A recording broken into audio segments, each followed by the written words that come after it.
Hey guys, welcome back to another online battle of Medieval 2 Total War. This is a 2v2 and they're fighting it out on the desert. This is a sub-battle replay sent in by Bla Vergado, and his teammate over here is Portugal, commanded by 9th Eagle.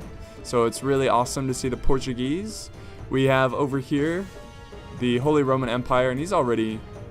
No. I thought he was firing, but he is not yet in range. But this is the Holy Roman Empire commanded by Adolf, ironically. And then we have Venice commanded by Hard Raid. So those are all the players. Let's check out the army comps before this one gets too nasty. Let's see, we've got 1, 2, 3, 4 units of peasant crossbowmen. And do not let their name confuse you. They are a very, very elite unit. Very awesome. Then he has 2 Lamtuna spearmen. Really awesome to see them because you never see them on the battlefield. Let's see. Then he has 4 units of dismounted Christian guard. Very, very elite unit here. Monster of a unit. If you guys are somewhat new to Medieval 2, the Moors, they're a great faction to start off with. They have some very good units. And then he has 4 units of urban militia. Excuse me, urban militia with armored upgrades. A tickle in my throat. And then we have Christian guard. So 1 unit of Cav. Nobody's really bringing a lot of Cav, which is really surprising because Cav is extremely powerful in this game. But it's going to be pretty cool watching a infantry brawl in this one.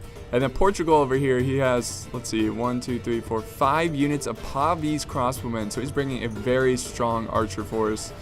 Let's see, he's got about 1, 2 units of Aventuros, I think is how it's pronounced. And then he's got about, let's see, 1, 2... 3, 4 units of dismounted Portuguese knights. Very awesome unit. Then he has 1, I think he has 1 unit of conquistadors. Just that wait. He's got 3 conquistadors. And let's see here. He's got about 4 units of dismounted feudal knights. So a very diverse but very strong infantry force. And then he has a general's bodyguard charging on the flank. Now they're kind of teaming up here. So they're going to kind of camp the hill. Let's look at the Holy Roman Empire. He's got 4 units. Actually, hold on. He's got 5 units of Pavese crossbowmen. He has 5 units of dismounted Gothic Knights, which I think is not that great of a decision. Gothic Knights are not good at all. I'm really sorry, guys. I know a lot of people like Gothic Knights. They do look really cool. They have a really cool story. I mean, look at that sword there, that 2-handed sword. But they suck. I hate it. I hate it as much as you do, but they're just not good. And then he's got a general's bodyguard. So Venice over here, he's got, let's see here, 5 units of Pavese crossbow militia, so bringing a lot of bows. Now he's charging out his general's bodyguard here, which is kind of risky because he's under fire now from enemy bows. And then he has 2 Venetian archers. Let's check them out. They're really cool looking. Really awesome. And then for his infantry, let's see. He's got, let's see here, about 4 units of dismounted broken lances, 4 units of dismounted feudal knights, and yeah, I think that's pretty much his army here. He's got 3 units of Venetian heavy way in the back.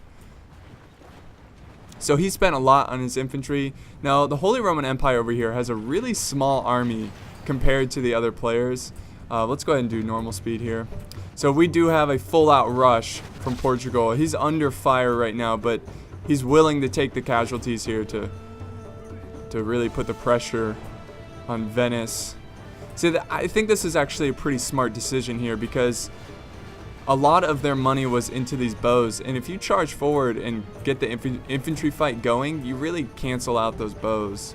But he's losing a lot of troops, though. Don't get me wrong. But here comes the Gothic Knights getting a good charge off, which is good to see. That's what you really need to get the charge off there with the Gothic Knights. Oh, they're kind of walking into battle, though. Oh, man. Look at this infantry fight. I really do love large infantry armies. Even though it's not, like, the most powerful army, it's just awesome watching all these units kill each other. And then we have a huge flank here by the Moors, which I think is a great decision. But we do have some Venetian heavy infantry and feudal knights and whatnot waiting for that flank. They're not really setting up, though, so they're going to get out of position here. And we do have a charge. Christian God betraying their people for the right price. And good hammer and anvil here. Maybe the rules were 1 cav unit, because it seems like everybody brought 1 cav unit. We got the urban militia in reserve here. So let's go back to this fight over here. Let's do some slow-mo, guys. It's been a while since we've done some slow-mo. Look at this. Look at this. I love it. I love this game. Very, very disgusting fight here. The bloodshed. And then we've got the pikemen flanking around. And look, yeah, look at, they are flanking here, and their flanks are unprotected, and they're gonna sandwich in these Venetian troops. So we'll go back to normal speed. So we do have the fight over here in the flank. It's not looking good for Venice over here. They need to focus their archer fire, maybe try to kill these reserves here. Oh, we're gonna get a charge off from the urban militia. That might be a smart idea. Oh, this is why Cav is just so deadly. So that was a decent charge. Just, he needs to get out of there. You don't want to be engaged in melee.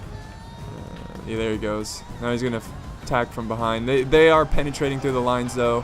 The Venetians are breaking, and they are swallowing whole the Venetians over here. So very, very good fight there. Portugal kind of like the anvil, and the Moors were more like the hammer. So a good sacrifice from Portugal, good teamwork, and just really good positioning. I think that's one of the main reasons they won this, and a great decision to charge. So yeah, great decision. Excuse me, great decision to charge because they spent all their money in their archers. I mean, look at all these archers, and they got like 5 units each of Pavi's crossbows. I mean, Venice got 2 Venetian archers, which they can fight in melee, which they're doing right now. But they will not last. They will not last against Christian Guard. And the Venetians are on the run. They have a couple troops here fighting their hearts out. But it's pretty hopeless for them. So a great example of why Gothic Knights are not good. I mean, you get a lot of style points by you bringing them, which, you know, that's awesome. But if you want to win, if you want to have a very good Holy Roman army, do not bring Gothic Knights. Maybe one, because they're cool, I guess. But now the Moors are charging down the archers. And we have a mid defeat by Venice. They have no hope in this victory. And they're going to run. They're going to flee like a whipped dog. So that was a really quick 2v2. That was a basic rush there, which is pretty smart. I think this was a higher money game, and when it's a higher money game, you can really be aggressive and rush your infantry, especially if they're gonna invest all their money into those archers. But look at the battle lines here. Look at this. I mean, Medieval 2 will never get old, and I hope you guys are enjoying these videos. By the way, I want to remind you guys that I am getting a ton of battle replays, and it's getting harder and harder for me to show everyone's battle replay, so please be patient. I may never show your replay, I apologize, but I try to go down the list. I try to get as many up as I can, so please be patient, and I'm really sorry if I can't get it up, but you never know what will happen. I might just randomly pick yours. That's what I do. I just look at them and be like, oh, 2v2, I'll do that one. Like sometimes I'll be in a mood for a siege battle. I'm like, oh, here's a good siege. Okay, 3 versus 2 or whatever. So give your battle replay a good title when you email it to me. Maybe it'll catch my eye or something like that. But yeah, here is the end results. Look at this. Portugal just getting a ton of kills. He went in first. He was the brave commander charging in first, getting 669 kills with 101 prisoners. Moors, he was the hammer, so he got 334 kills with 104 prisoners. Now Venice, he did all right. Let's see, he got 537. He brought more infantry. He brought a larger army. Now the Holy Roman Empire, I wish I could see the stats, because I would show you how many kills the Gothic Knights got, and it's probably very few, especially for their price. They're very expensive. But he got, yeah, 357. So please bring Feudal Knights and Imperial Knights instead of Gothic Knights. It's how it is because of the two-handed glitch, and they lack shields. So thanks for watching, guys. I truly appreciate it. I hope you enjoyed this one, and I'll see you in the next one.